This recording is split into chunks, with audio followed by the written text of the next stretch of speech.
Ah, je viens de réécouter ma story là. Souvent quand je suis en voiture et que je me fais chier, je réécoute mes stories. Je sais pas si je fais ça parce que je suis comment dire, égocentrique, frérot. Non, pas égocentrique. Comment on dit quand tu sais, quand tu te regardes là. C'est un nom pour ça. Putain, quand t'es bref, t'as compris.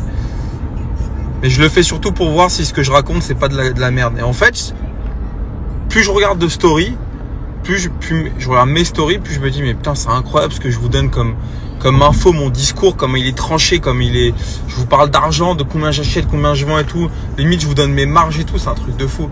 Il y a aucun, alors je dis influenceur, me considère pas comme ça, mais mec un peu sur les réseaux qui est suivi, qui parle comme moi.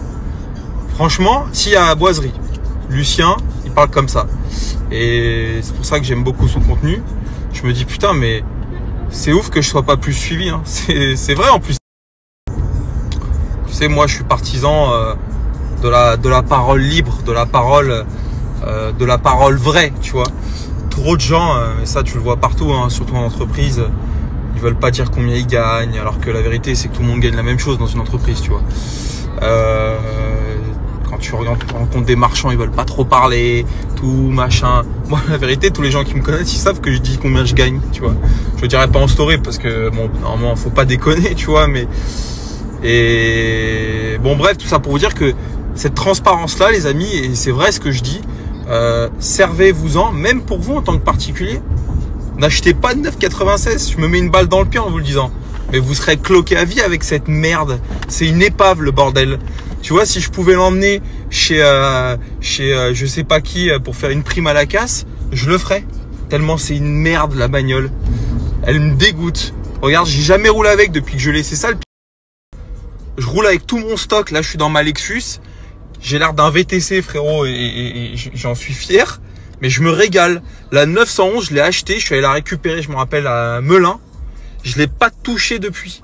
Elle est à mon garage, elle est garée au même endroit tellement elle me dégoûte. C'est la honte cette caisse. Je préfère rouler dans ça, frérot, Scénic ou Xara, que dans mon épave de 996.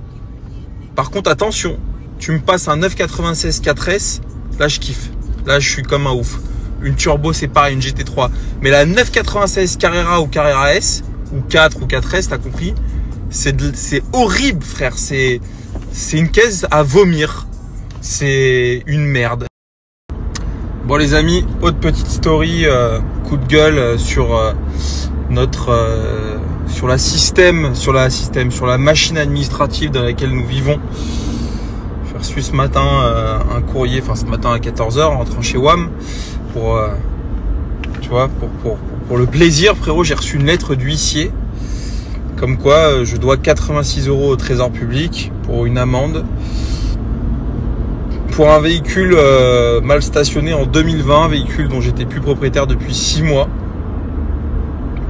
Et évidemment, avis de règlement sous 48 heures, sinon ATD sur le compte, saisie des meubles, huissier et compagnie, un truc de ouf.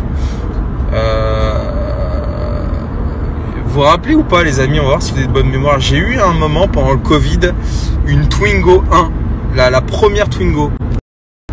Et en fait, c'est un abonné qui m'avait filé une Twingo parce qu'à l'époque j'avais vendu le Macan, je me rappelle, j'avais plus de caisse et j'avais demandé s'il n'y avait pas un mec qui vendait une caisse, une poubelle, et il y a un abonné qui m'a appelé, qui m'a dit ouais machin, j'ai une Twingo mais elle pisse l'huile et tout, je te la donne, sinon elle va aller à la casse. Moi je suis allé l'acheter, tu vois, enfin je suis allé lui prendre en fait et je l'ai revendue cette caisse 2-3 mois après, misère, j'ai dû la revendre 200-300 balles, même pas.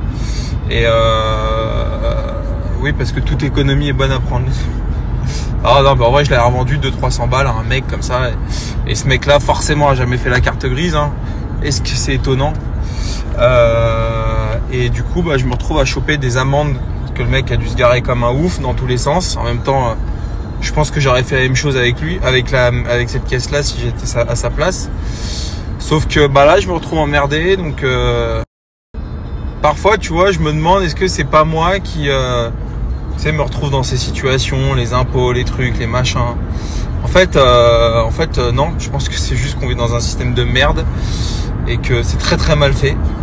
Voilà, tout simplement. Je vais encore perdre une demi-heure à écrire des courriers en recommandé pour justifier que j'étais plus propriétaire du véhicule à ce moment-là. Comme si j'avais que ça à foutre, la vie de ma mère.